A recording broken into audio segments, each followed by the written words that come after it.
से बोली, चाहे कुछ भी हो जाए, इस बार मैं हार नहीं मानूंगी। और वैसे भी प्रोफेसर प्रशांत ने मुझे बताया था कि राजवीर जिंदल जब भी किसी वायरस को बनाता है तो उसके साथ ही उसका एंटीडोट भी बना लेता है। तो मुझे पूरी उम्मीद है कि वह एंटीडोट भी मुझे उसके पास जरूर मिलेगा, जिससे मिस्टर सिंघानिया बिल्कुल ठीक हो जाएंगे। बस आप लोग मुझे यह पता करके बताइए कि राजवीर जिंदल इस वक्त कहाँ रह रहा है और उसका नया ठिकाना कहाँ है। कहीं ना कहीं आस्था ने अपने आप को मजबूत दिखाने की पूरी कोशिश की थी, लेकिन इस वक्त वह अंदर से कितनी ज्यादा डरी हुई थी इसका किसी कोई अंदाजा नहीं था। वहीं दूसरी ओर अबीर सिंह राठौड़ पूरी तरह से बर्बाद हो चुका था और उसने यह सारी इन्फॉर्मेशन आकाश को फोन पर बता दी थी और आकाश ने उसे सीधा सिंघानिया मेंशन पहुंचने के लिए कहा था। लेकिन फिलहाल वह यह सारी बातें किसी और को शेयर नहीं करना चाहते थे। घर में हंसी खुशी का माहौल था, बच्चों का जन्म हुआ था, इसलिए उन्होंने फैसला किया कि वह यह सारी बातें घर में किसी को नहीं बताएंगे और सबसे पहले अच्छे से बच्चों का वेलकम करेंगे, क्योंकि वंशिका का मैसेज आ चुका था कि वह घर में सारी तैयारी कर चुकी है। इस सोच के साथ अब सब लोग बच्चों को लेकर घर की ओर रवाना हो चुके थे। वहीं दूसरी ओर अरमान इस वक्त कहीं और नहीं बल्कि अपने ही ऑफिस के कॉन्फ्रेंस रूम में मौजूद था और उसकी मीटिंग इस वक्त ठाकुर एम्पायर के साथ होने वाली थी। फिलहाल उसके सामने एक जाना पहचाना चेहरा बैठा हुआ था। अरमान जैसे ही उस चेहरे को देखता है तो वैसे ही उसका दिमाग पूरी तरह से हिल जाता है, क्योंकि उसके सामने कोई और नहीं बल्कि उसका गुरु राजवीर जिंदल बैठा हुआ था। यह मीटिंग संजना ने ही राजवीर जिंदल के साथ फिक्स की थी। राजवीर को अपने सामने देखकर अरमान की हालत काफी अजीब हो गई थी। वह लगातार बस राजवीर जिंदल को एक टक देखे जा रहा था। न उसने कुछ कहा न राजवीर ने। अरमान को राजवीर जिंदल से मिलना काफी अच्छा लग रहा था। अरमान देखते ही राजवीर ने उसके सर पर हाथ फेरा और उसे बोला, मैं जानता हूँ अरमान कि तुम मुझे देखकर काफी ज्यादा खुश हो। फिलहाल मुझे तुमसे यहाँ एक जरूरी मामले में डिस्कशन करना था, इसलिए मुझे तुमसे मिलने यहाँ अचानक आना पड़ा। अरमान ने अपने तेज धड़कते दिल को संभालते हुए पूछा, ऑर्डर कीजिए सर, आपके लिए जो करना पड़े मैं वह जरूर करूंगा, आप बस हुक्म कीजिए। उसने ये बात बिल्कुल आसान तरीके से कहा था, लेकिन संजना जो पास ही खड़ी थी उसके हाथों का पसीना बढ़ गया था, क्योंकि दुनिया के दो सबसे खतरनाक लोग एक दूसरे के सामने बैठे थे। उसे वहां बहुत अजीब सी दहशत महसूस हो रही थी। ज्यादा देर तक वह दोनों की एरोगेंट एनर्जी झेल नहीं पाई और बहाना करके वहां से बाहर निकल आई, क्योंकि वहां उसका दम घुटने लगा था। वहीं अरमान बिना पलक झपकाए राजवीर जिंदल की ओर टकटकी लगाए देखे जा रहा था और राजवीर का भी कुछ ऐसा ही हाल था।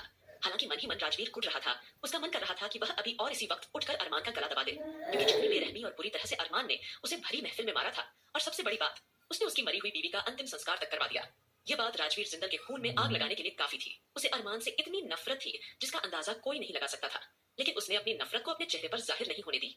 अरमान काफी देर तक राजवीर को घूरता रहा और अंत में उठकर उसके गले से लग गया। अरमान आज बिल्कुल वैसा ही बर्ताव कर रहा था जैसा वह बचपन में करता था। जब वह छोटा मासूम बच्चा था तब वह ऐसे ही राजवीर के गले लग जाता था। आज भी वह उसी तरह राजवीर के गले से लगा हुआ था। राजवीर भी बड़े प्यार से उसे सहला रहा था। काफी देर तक उन दोनों ने ऐसे ही मोमेंट शेयर किए। इसी बीच काफी रात हो चुकी थी, लेकिन अरमान ने अब तक वहां से जाने का नाम नहीं लिया था।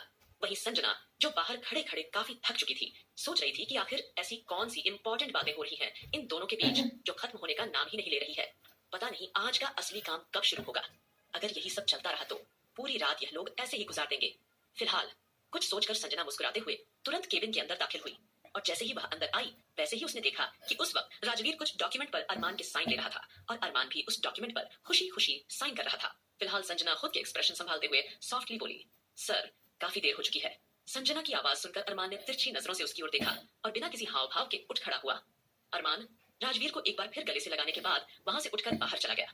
वहीं अरमान का चेहरा, जो राजवीर के आने पर एकदम मासूम बच्चे की तरह हो गया था, एक पल में फिर से कठोर हो गया। तभी संजना ने जल्दी से सिचुएशन का फायदा उठाते हुए अरमान से कहा, सर अगर आपको बुरा ना लगे तो क्या प्लीज आप मुझे घर छोड़ सकते हैं। काफी रात हो चुकी है, ऑफिस का सारा स्टाफ भी चला गया है। मैं इसीलिए रुकी थी कि कहीं आपको किसी चीज की जरूरत ना पड़ जाए। सच तो यह है कि संजना अरमान के साथ थोड़ा वक्त बिताना चाहती थी, जिसका पूरा इंतजाम राजवीर ने पहले ही कर दिया था। इसीलिए उसे बस अरमान को अपने साथ बहाने से ले जाना था।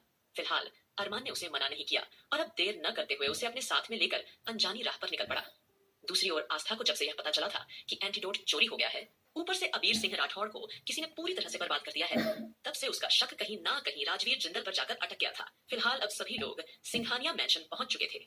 आस्था ने अरमान को कॉल करने की कितनी ही कोशिश की, लेकिन अरमान राजवीर जिंदल के साथ होने की वजह से एक भी कॉल अटेंड नहीं कर पाया। अब आस्था पूरी तरह बेचैन थी। उसे समझ ही नहीं आ रहा था कि उसका पति अभी तक घर क्यों नहीं आया। सब चाहते थे कि यहाँ की प्रिंसेस का वेलकम अरमान अपनी आंखों से देखे। शायद परिवार में एक साथ रहने से धीरे धीरे अरमान के दिल की कड़वाहट कुछ कम हो जाए। सब लोग जानते थे कि अरमान को सिर्फ आस्था की मोहब्बत ही बदल सकती है, जिस तरह से वह पहले भी बदला था। उधर आहान को जब से एंटीडोट गायब होने की और अबीर सिंह राठौड़ के बर्बाद होने की खबर मिली थी, तब से वह पूरी तरह परेशान हो उठा था, लेकिन उसने अपने दिल की बात को चेहरे से जाहिर नहीं होने दिया। फिलहाल बहुत ही अच्छे और खुशनुमा माहौल में बच्चों का वेलकम हुआ, लेकिन आहान ने अभी तक कोई रिएक्शन या एक्साइटमेंट जाहिर नहीं किया था, जो वह हर हंसी खुशी के माहौल में जाहिर करता था, और यही बात सीधे रौनक के दिल में जा चुकी थी। वही नानी, अभिमान जी, दादाजी, सभी पूरी तरह बच्चों में गुम हो चुके थे, लेकिन आस्था के दिल में कहीं सुकून नहीं था। उसका दिल अनजाने डर से घबरा रहा था। उसे लग रहा था जैसे कुछ बुरा होने वाला है। आस्था जल्द से जल्द अरमान को अपनी आंखों के सामने देखना चाहती थी। वह लगातार उसे कॉल कर रही थी, लेकिन अरमान ने उसका कोई भी कॉल नहीं उठाया। आस्था समझ गई कि उसे अब ऑफिस जाकर ही अरमान से मिलना पड़ेगा, क्योंकि बच्चों को वेलकम करने का और पार्टी का टाइम निकल चुका था। इसीलिए उसने सोचा कि वह सीधे सीधे ऑफिस जाकर पता लगाएगी कि अरमान आखिरकार कहाँ गायब है। फिलहाल जैसे तैसे वह किसी की नजरों में आए बिना जल्दी से बाहर निकलने लगी। लेकिन जैसे ही दरवाजा खुला, उसने देखा कि उसकी आंखों के सामने कोई और नहीं बल्कि अबीर सिंह राठौड़ खड़ा था। अबीर को अचानक सामने देखकर आस्था थोड़ी हैरान रह गई। तब तक आकाश, सुमित और ध्रुव, आहान भी आकर आस्था के पास खड़े हो गए थे। अबीर के चेहरे पर निराशा की झलक साफ दिखाई दे रही थी। आकाश ने तुरंत आगे बढ़कर अबीर को गले से लगा लिया और उससे बोला, तुम्हें परेशान होने की कोई जरूरत नहीं है अबीर, हम हैं ना तुम्हारे साथ। अब तुम हमारी फैमिली का हिस्सा हो और तुम अच्छी तरह जानते हो कि राजवीर जिंदल ने इतना बड़ा बखेड़ा क्यों खड़ा किया है। इस पर अबीर ने तुरंत अपने चेहरे के एक्सप्रेशन चेंज किए और वो आकाश की बात काटते हुए एकदम से बोला, आप लोग गलत समझ रहे हैं। मैं इस बात को लेकर परेशान नहीं हूँ कि राजवीर जिंदल ने मेरा घर, प्रॉपर्टी, मेरा सब कुछ बर्बाद कर दिया या मुझे बैंकक्रप्ट कर दिया। फिलहाल आप लोग यहाँ से मेरे साथ चलिए, मुझे आप सबको कुछ इंपॉर्टेंट बात बतानी है। अब जैसे ही अबीर ने अचानक यह कहा तो यह सुनकर आस्था का दिल और जोरों से धड़कने लगता है। वह फट से बोली, अबीर जी, मिस्टर सिंघानिया तो ठीक है ना? मैं काफी वक्त से उन्हें फोन लगाने की कोशिश कर रही हूँ, लेकिन वह मेरा फोन नहीं उठा रहे हैं और वह अभी तक घर भी नहीं आए हैं। वह ठीक तो है ना? अब जैसे ही सबने आस्था की बातों पर गौर किया तो सबके चेहरे के एक्सप्रेशन बनते बिगड़ते जा रहे थे। दूसरी ओर नानी माँ, अभिमान जी और दादाजी, राधिका, रश्मि, साथ वंशिका, ये सब मारिया और रौनक के साथ मौजूद थे। सब लोगों ने डिसीजन लिया था कि दोनों बच्चों की देखभाल पूरे 1 महीने तक एक ही जगह करेंगे। सभी अपनी बातचीत में मग्न थे, इसलिए अबीर सिंह राठौड़ के वहां आने के बारे किसी को पता नहीं चला था। दूसरी ओर आस्था काफी हद तक घबरा गई थी। टाइगर, जो आहान और सुमित को बाहर जाते हुए देख चुका था, वह तुरंत वहां आकर खड़ा हो गया और आस्था को घबराया देख के उसने गहरी आवाज में अबीर से पूछा, मिस्टर राठौड़, पूरी बात बताइए, क्या बात है? और क्वीन, आपको परेशान होने की कोई जरूरत नहीं है। तब अबीर बोला, आप लोग मेरे साथ चलिए और आस्था तुम भी साथ चलो। आज पहली बार अबीर ने आस्था को बटरफ्लाई नहीं कहा था, बल्कि आस्था कहा था, और यह बात भी सभी के लिए काफी ज्यादा शॉकिंग थी। फिलहाल देर न करते हुए सभी के सभी अबीर के साथ जाने लगे। आस्था की कार टाइगर चला रहा था और उसके साथ आहान और ध्रुव भी बैठे हुए थे। सभी का चेहरा पूरी तरह से उलझन में था। वही दूसरी कार में अबीर, आकाश और सुमित बैठे हुए थे। जल्दी ही देर न करते हुए सारी गाड़ियां एक फार्म हाउस पर आकर रुकी, जहां चारों तरफ सिर्फ और सिर्फ सन्नाटा पसरा हुआ था। उस फार्म हाउस को देखकर आस्था और भी ज्यादा हैरत में पड़ गई थी। वहीं आकाश और सुमित दोनों अपनी बंदूकों के साथ जल्दी से बाहर निकले। वही टाइगर का माथा झंझना उठा। वह कठोर आवाज में बोला, मिस्टर राठौड़, आप हमें यहाँ क्यों लेकर आए?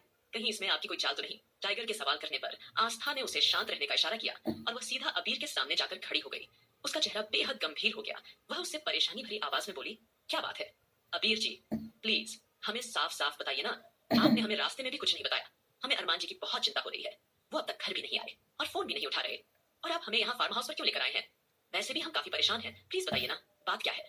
तब अबीर ने गहरी सांस भरकर कहा, मैं आप लोगों को यहाँ इसलिए लेकर आया हूँ क्योंकि अरमान कहीं और नहीं बल्कि इसी फार्म हाउस के अंदर है।